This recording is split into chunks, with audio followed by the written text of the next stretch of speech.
Тэгвэл эмчээс асууя л да эрүүл мэндийн хувьд ер нь ямар эдийн те одоо биеийнхээ хэмжээтэй адилхан одоо арай нэг гарын ая даахтай ч юм уу те эсвэл тархлаасай те эдэг юм болов хоёр нохооны. За манай Монгол нохооны хувьд гэх юм бол яг бусад орног бодох юм бол эрсдэс уур амьсгалд одоо бие бялдран тасан цогцсон энэнгээр бүр ингэ шигшигдээд гараад ирсэн байгаа. Тэгэхээр ер нь бол бие бялдрын хувьд бусад нохоонуудаас бол би хамаагүй илүү гэж бол баттай хэлж чадна.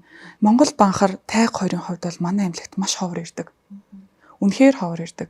За ирж байгаа ганц шалтгаан Монгол банхарын хувьд гэх юм бол нөгөө нэг хотоо хамгаалах гэж байгаад эсвэл эзнээ хамгаалах гэж байгаад өөр нохоонд бариулсан, өөр амьтанд бариулсан. Эсвэл нөгөө нэг янз бүрийн шох үзүүртэй хашаад авч байгаад доогоороо нөгөө нэг задлцсан гэдэг ч юм уу. Ер нь бол тиймэрхүү шалтгаанаар хийрнэ. Монгол банхарын бас нэг ирдэг шалтгаан гэх юм бол нөгөө нэг түнхний үеийн мултрал бас их ирдэг. Энэ бас нөгөө нэг буруу үржүүлгээс үүдэлтэй тийм нөгөө нэг түнхэн мултраад идэг болчдөг байхгүй. Тэгэхээр тэрэн дээр бас үржүүлгийг их чухалчилж авч үзэх хэрэгтэй.